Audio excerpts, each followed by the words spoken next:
So welcome, Michaela Clayton, former executive director of ARASA, the founder of ARASA, and a pioneer, if you don't mind me saying so, in feminist responses to HIV criminalization in Africa. And welcome, of course, also to Sarai Chizala Templehoff, a fierce human rights lawyer based in Malawi.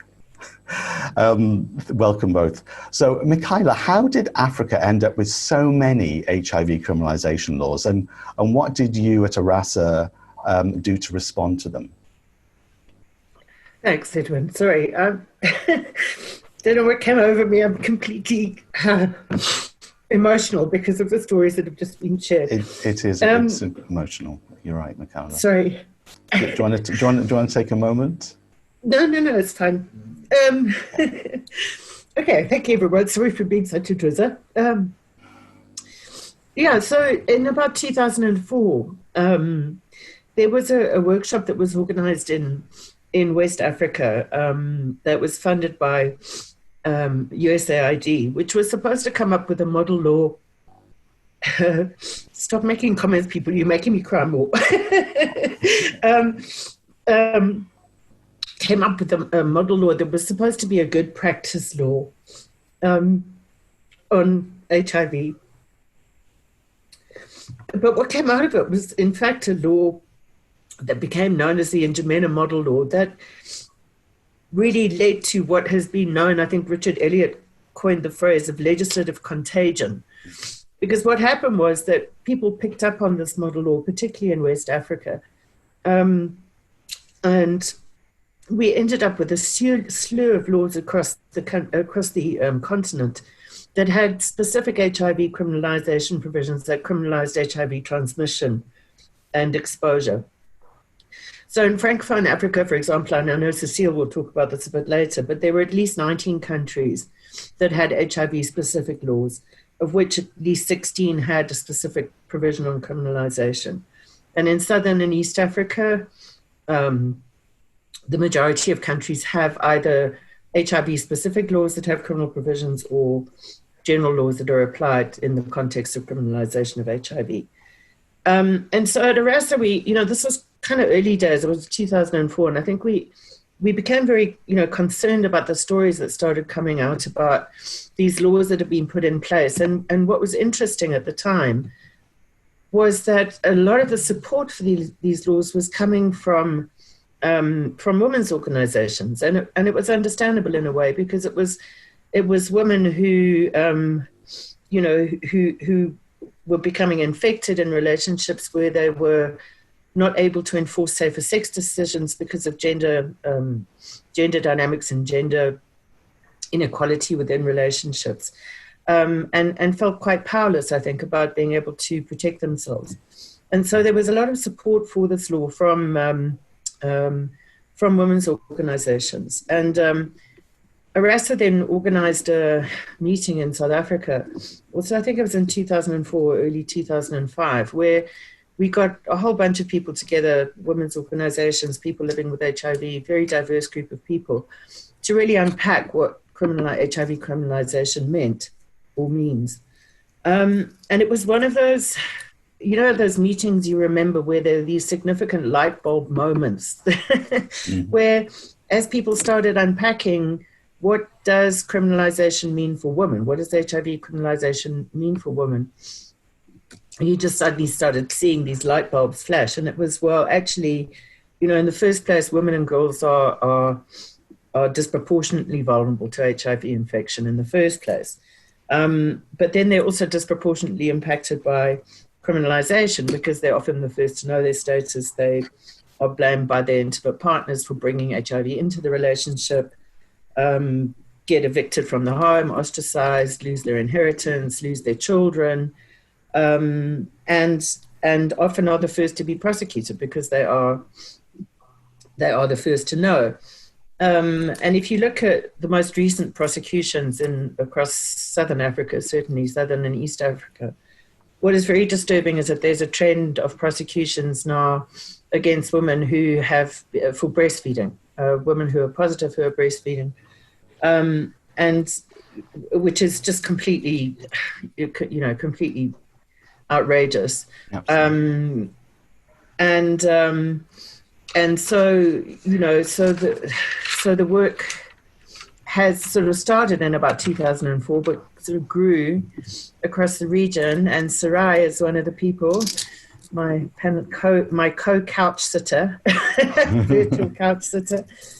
Sarai is one of the people who really was really, really instrumental in supporting women in Malawi to advocate for the removal of the criminalisation provisions in the Malawi law, for example.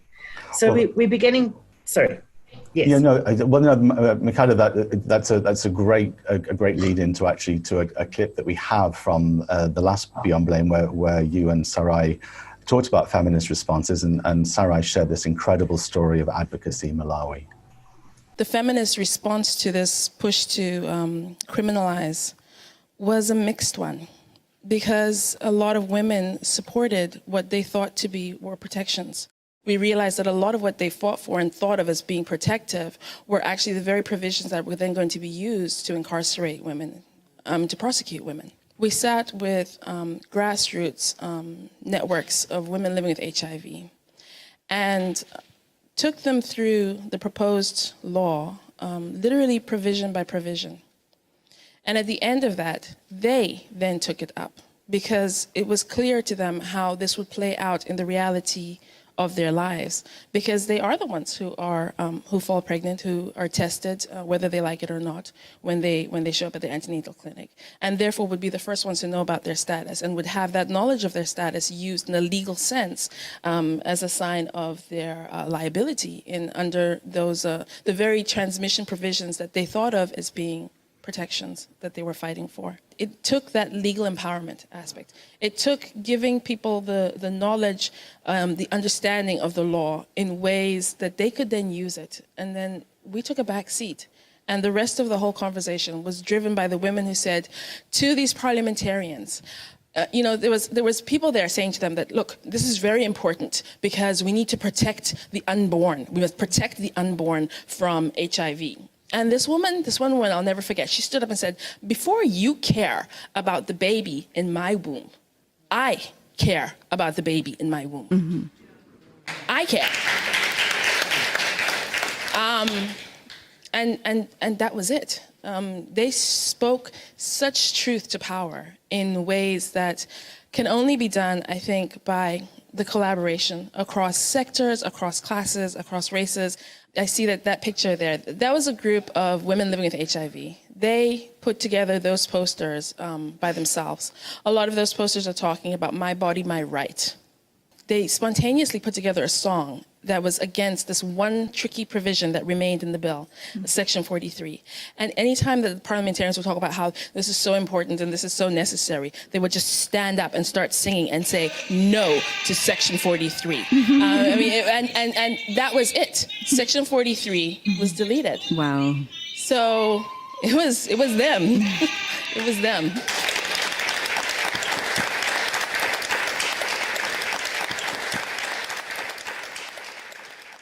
That's so amazing still to hear that story, Sarai. But I'd really love to find out what's happened since. I mean, that law did have other protective aspects.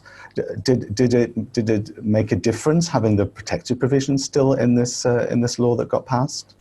Thanks for having me on, Edwin, and it's so good to be on this virtual couch with you. And Michaela, thanks for passing on the crying bug, because now I'm in my feels. If I could only pass tissues on. Yeah, I know.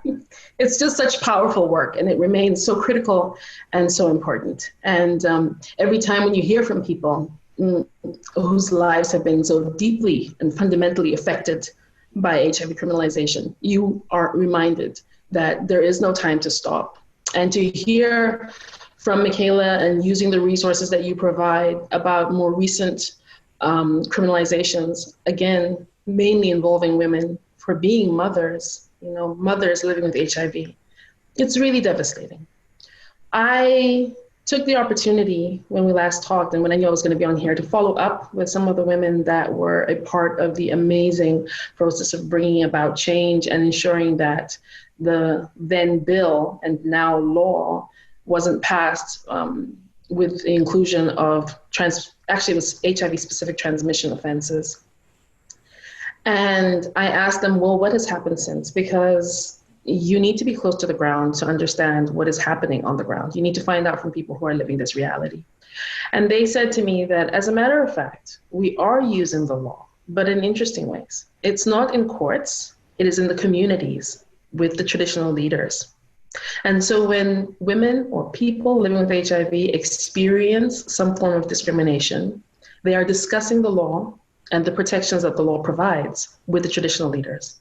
They aren't taking it as far as criminal processes, which is how our law was set up. So every breach is accompanied by a criminal provision, and the sanctions are mainly 5 years or a fine. But they aren't taking it that far. They are rather using restorative justice methods at the community level. And so this is a first for me to hear about this, but it's definitely something that I'm going to be following up on, because I am inspired to know that despite the fight that we had and this law coming into being, really, that there's some good that is coming out of it, that there is some use that is coming out of it, that there's something tangible that people can hold on to from that law. That's great to hear, Sarai. Thanks so much. The idea of restorative justice is something that we absolutely need to explore much more in the future. I'm afraid to say, though, that we've run out of time for this segment of on the virtual sofa. It's been wonderful to have you. If you've got any questions, though, for Michaela or Sarai, or just want to send virtual hugs and love, you can ask them. You can ask these questions in the Zoom Q&A, or if you're watching live on Facebook, you can comment under the live stream. So Michaela and Sarai will be back later to answer some of these questions, but for now, thank you both very much indeed. And the applause. Thank you. Thank you. Thank you. So another region that's been hit really hard by HIV criminalization is Eastern Europe and Central Asia. Russia, Belarus and Ukraine all have high numbers of unjust cases, and both laws and policing across the region are impacting women and people who use drugs the most. So let's hear about what's going on from two of the most amazing advocates I know working in the region.